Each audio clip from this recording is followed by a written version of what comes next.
किसी को अगर आंसर आया हो तो बताओ, इतना टाइम थोड़ा नहीं लगता है, अभी तक तो आ जाना चाहिए था। सुनो ध्यान से, क्वेश्चन में तुम्हारे पास में एक रिलेशन दे रखा है, रिलेशन किस किस के बीच में है, एक्स और वाई के बीच में रिलेशन है। और रिलेशन है क्या, कोलन लगने के आगे रिलेशन है कि x plus 2 times Y equal to 8, ये रिलेशन है एक्स और वाई के बीच में। आगे कहता है कि ये एक जो रिलेशन है वो एन पे है, एन का मीनिंग नेचुरल नंबर के है, नेचुरल नंबर पे है। तो राइट डाउन द रेंज। देखो बेटा एक चीज याद रखना, अगर यहाँ पे एक्स और वाई दे रखे तो जो एक्स होता है ये इनपुट होता है, ये इनपुट होता है जिसको हम लोग डोमेन बोलते हैं, ठीक है। और ये जो वाई होता है इसको बच्चा हम लोग आउटपुट बोलते हैं, और आउटपुट जो निकलता है उसी को तो वहीं से तो जो वैल्यू निकलती है उन्हीं को तो रेंज बोलते हैं। समझ में आ गया। तो एक काम करते हैं, इस इक्वेशन से सबसे पहले मैं निकालता हूँ तुम लोगों की, हमें तो वाई की वैल्यू निकालनी है, वाई की तो निकालनी है। तो मैं ऐसे लिखूंगा x plus 2y equal to 8 है। जब रेंज की बात कर रहा है इसका मतलब y की वैल्यू चाहिए इसको, तो 2y इक्वल टू कितना बन गया 8 माइनस एक्स। तो y इक्वल टू ये 2 मल्टीप्लाई कर रहे हैं, उधर जाके डिवाइड करेंगे तो ये 2 डिवाइड करेंगे तो ये बन जाएगा 4 माइनस एक्स अपॉन 2। इतना समझ में आया। अब कहानी स्टार्ट होती है यहाँ से। x की हम क्या क्या वैल्यू पुट कर सकते हैं बेटा, बोलो। नेचुरल नंबर दे रखा है, x की वैल्यू जीरो, जीरो से नहीं पुट कर सकते हम लोग, 1 से स्टार्ट कर सकते हैं। पूरा सुनो, जो आंसर मेरा y का आना चाहिए उसकी वैल्यू क्या क्या आनी चाहिए, तो इसमें दे रखा है जो रिलेशन है वो किसमें है, n में है, इसका मतलब सिर्फ और सिर्फ नेचुरल नंबर आने चाहिए। तो मैं एक काम करता हूं, सबसे पहले मैं लिखूंगा व्हेन x इक्वल टू, या कुछ नहीं, हाँ ठीक है, x की वैल्यू जब मैं 1 ले रहा हूं तो y की वैल्यू कितनी, क्योंकि 1 नेचुरल नंबर है बेटा, y की वैल्यू कितनी आ रही, जल्दी बोलो, 7/2। तो 7 पाई, पूरा सुनो ना, 7/2 does not belongs to natural number, ठीक है। आगे आगे लिखेंगे, जब एन एक्स की वैल्यू 2 होगी, तो 2 होगी तो आंसर कितना आ रहा है बाई का, 3 आ रहा है। तो ये तो नेचुरल नंबर से बिलोंग कर रहा है, मैं लिखने की जरूरत भी नहीं है, ऐसे कर दो, ये कर रहा है बेटा बिलोंग। आगे सुनो, एक्स की वैल्यू ऐसे ही ले लेंगे हम, 3 पुट करेंगे, 3 पुट करेंगे तो आंसर कितना आएगा 5/2 आ रहा है बेटा, does not belongs to natural number. ऐसे ही एन की वैल्यू 4 लो, जल्दी जल्दी करते चलो, 4 लोगे तो वाई की वैल्यू कितनी आ जाएगी 2। मैं यहाँ लिख रहा हूँ x की वैल्यू जब हम लेंगे 5, अगर x की जगह 5 पुट करूंगा तो ये बन जाएगा 8 माइनस 5, -1/2 बन रहा बेटा, डज नॉट बिलोंग्स टू, यही बन रहा है क्या,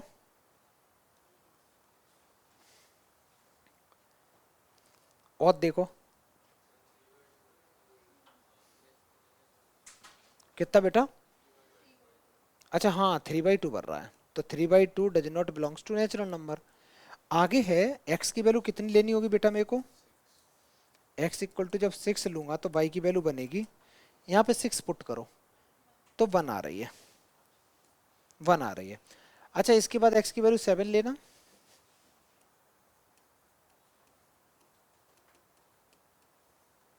x की वैल्यू अगर मैं 7 डायरेक्ट इसमें पुट कर दूंगा तो वो आ जाएगा, निगेटिव में आ रहा है बेटा, नहीं 1/2 आ रहा है। अगर 7 के आगे हम गए तो पक्का निगेटिव में आने वाला है, ठीक है। तो निगेटिव में आने वाला है तो हम आगे के चेक ही नहीं करेंगे, सारे ही निगेटिव में आने वाले हैं। तो यहाँ से देखो सारे बच्चे, मेरे पास में क्या क्या वैल्यू ऐसी हैं जो आ सकती हैं आउटपुट, जो हम चाहते हैं।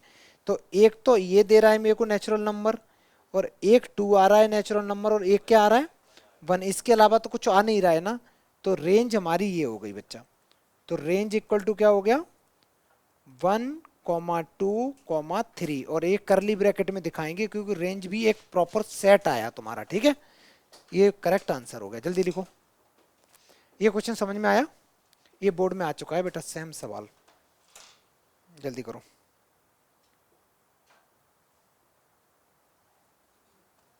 पहले क्वेश्चन को समझ लो उसके बाद देखो। क्वेश्चन कहता है कि हमें ये प्रूव करना है कि ये जो रिलेशन दे रखा है, सेट ए के कुछ एलिमेंट्स हैं 1 2 3 4 5 गिवन बाई, ये रिलेशन है, रिलेशन ये है किस किस के बीच में रिलेशन है? ए और ए और बी के बीच में रिलेशन है। क्या रिलेशन है कि ए और माइनस बी का जो मॉडुलस है वो हमेशा इवन नंबर रहने वाला है। ठीक है, बताना है कि ये जो रिलेशन है वो इक्विवेलेंस रिलेशन है। इक्विवेलेंस का मीनिंग होता है जो रिफ्लेक्सिव हो, सिमेट्रिक हो और ट्रांजिटिव भी हो, जो तीनों होता है उसी को इक्विवेलेंस रिलेशन बोलते हैं। तो इसमें हमें एक एक करके बेटा सॉल्व करना होगा। सबसे पहले हमें रिफ्लेक्सिव सॉल्व करना होगा। सबसे पहले बच्चा हमें कौन सा सॉल्व करना होगा? रिफ्लेक्सिव।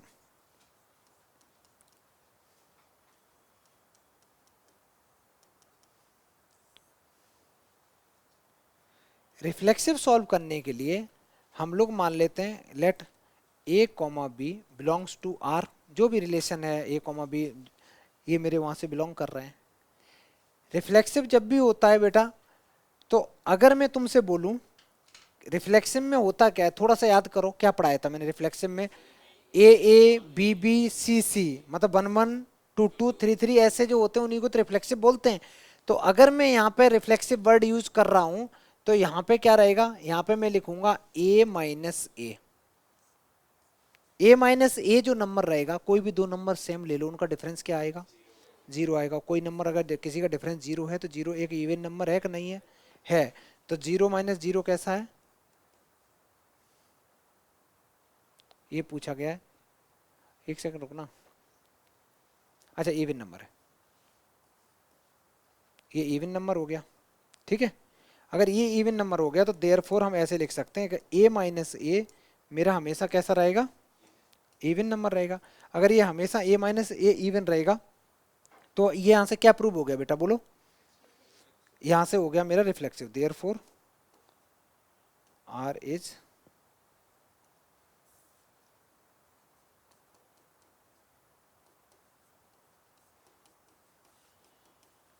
ए माइनस ए हमेशा मेरा इवन रहने वाला है। चाहे इसमें तुम कोई भी वैल्यू ले लो, जितनी भी वैल्यू दे रखी हैं तुम कोई भी वैल्यू ले लोगे बेटा, वो रिफ्लेक्सिव ही रहने वाला है। अच्छा सुनो बेटा, तुम क्या लिख सकते हो? ये रिफ्लेक्सिव है, ज़्यादा ज़्यादा है तो ऐसे भी लिख सकते हो A comma A belongs to are.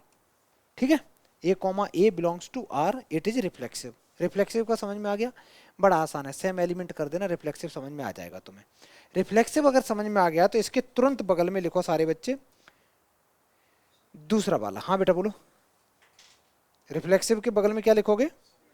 Symmetric वाला। सिमेट्रिक भी आसान है, देखना यहां देखो।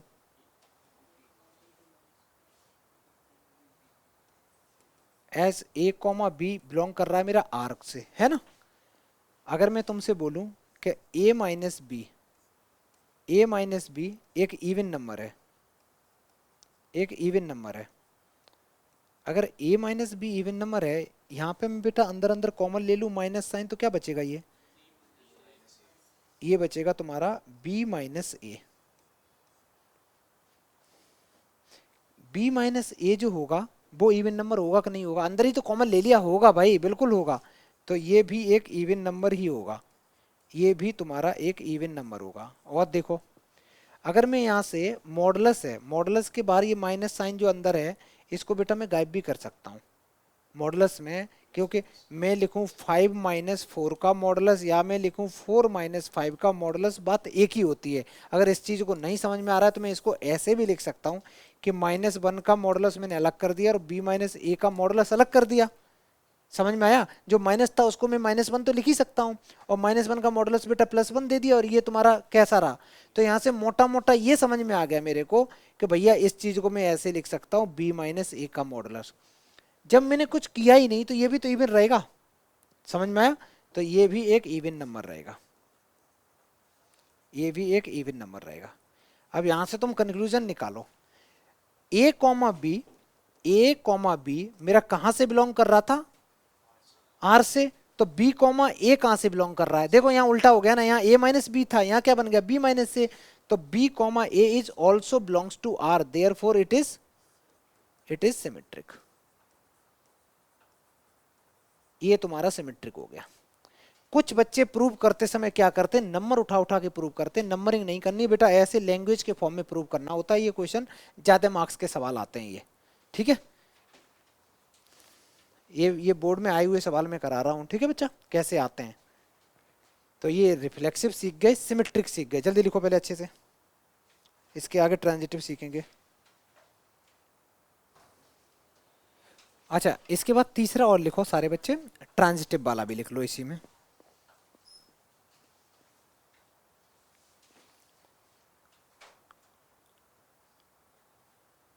ट्रांजिटिव में थोड़ी सी चीजें चेंज हो जाती हैं, बस लिखने का तरीका देखो कैसे करते हैं।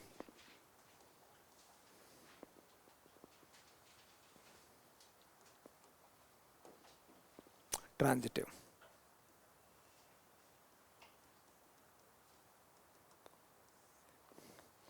ट्रांजिटिव को थोड़ा याद करो, क्या सीन बताया था मैंने, अगर ए बी रिलेटेड है और बी सी है तो ए सी भी होना चाहिए, यही होना चाहिए ना बेटा। तो अगर मान लेते हैं मैं ए बी सी, ये सारे के सारे रियल नंबर से बिलोंग कर रहे हैं, ठीक है, जो भी है रियल नंबर रिलेशन जो भी दे रखा है, रिलेशन आर है जो भी है, ठीक है। तो मैं सबसे पहले तो ये लिखूंगा बेटा ए माइनस बी, अगर मैं मान के चलता हूं कि ए माइनस बी इवन नंबर है, ए माइनस बी अगर इवन है, ठीक है, अगर ए माइनस बी अगर दो नंबर का डिफरेंस इवन नंबर है, तो मेरा एक सवाल है तुम लोगों से, ये दोनों के दोनों ऑड नंबर होंगे कि दोनों के दोनों इवन नंबर होंगे, क्या होगा, या एक ऑड एक इवन हो सकता है, दोनों ऑड हो सकते हैं या दोनों के दोनों इवन नंबर हो सकते हैं। तो इस केस में तुम लिखोगे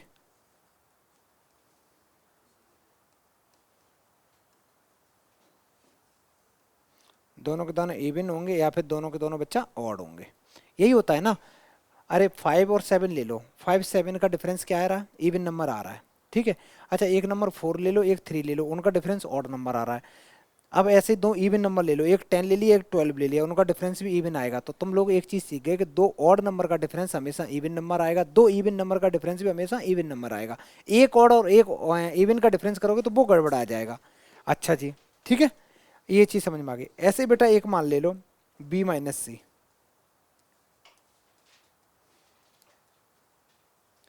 बी माइनस सी को तुमने ले लिया, इवन नंबर ले लिया, तो इस केस में क्या होगा, बी एंड सी कैसे होंगे दोनों के दोनों,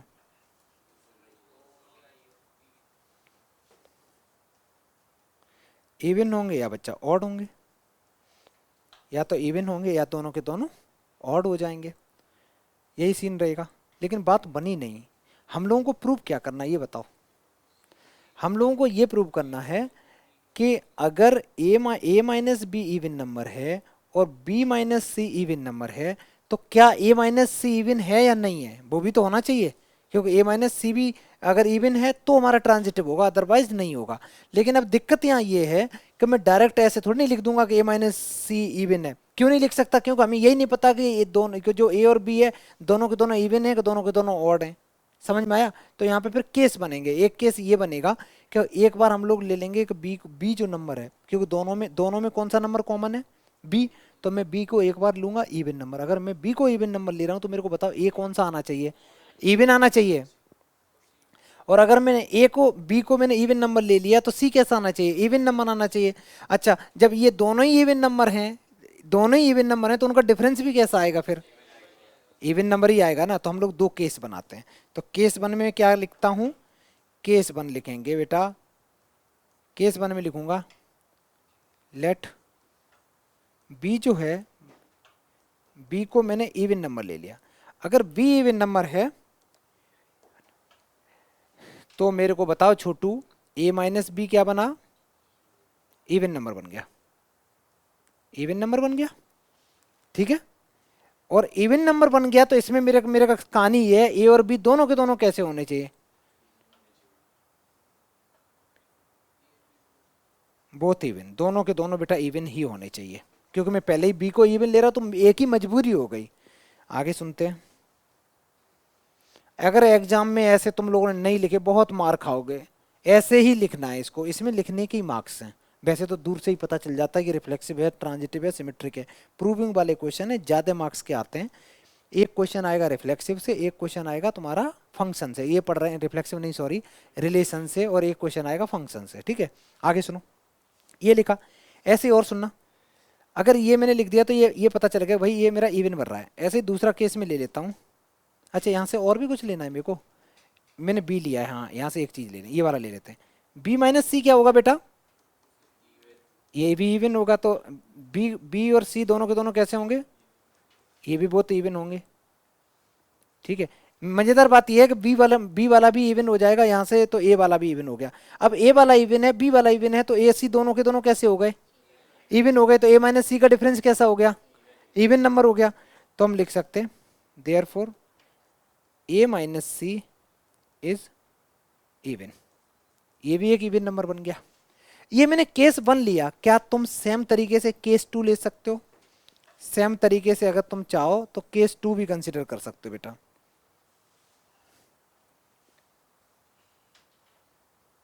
मैं यहां लिखता हूं केस 2,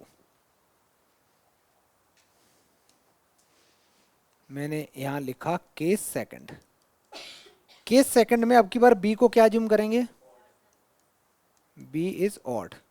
अगर मेरा बी ऑड नंबर है, अगर बच्चा बी ऑड नंबर है, तो मैं सबसे पहले उसमें लिखूंगा ये ए माइनस बी क्या होगा, वो इवन होगा, इवन होगा।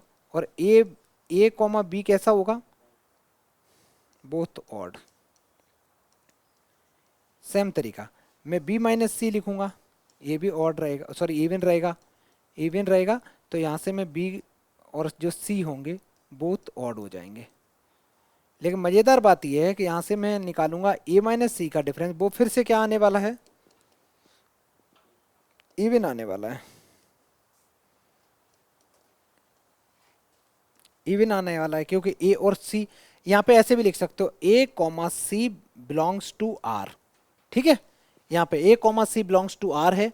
ऐसे यहाँ भी एक स्टेप में खा गया बेटा, यहाँ लिखना चाहो तो लिख सकते हो, यहाँ पे B comma C belongs to R है, तो B minus C is also even number है। ठीक है, तो ए माइनस सी तुम्हारा इवन हो गया, देयरफॉर इट इज, फिर लास्ट में ऐसे लिखना A comma B belongs to R comma B comma C belongs to R, then A comma C belongs to R. वैसे मैंने वहां शुरू में लिख दिया था, लेकिन तब भी लिख दो देयरफॉर इट इज ट्रांजिटिव। अगर कोई भी चीज रिफ्लेक्सिव भी है, ट्रांजिटिव भी है, सिमेट्रिक भी है, तो उसको क्या बोलते हैं, therefore hence prove it is equivalence relation. ठीक है, जल्दी करो बच्चा लोग।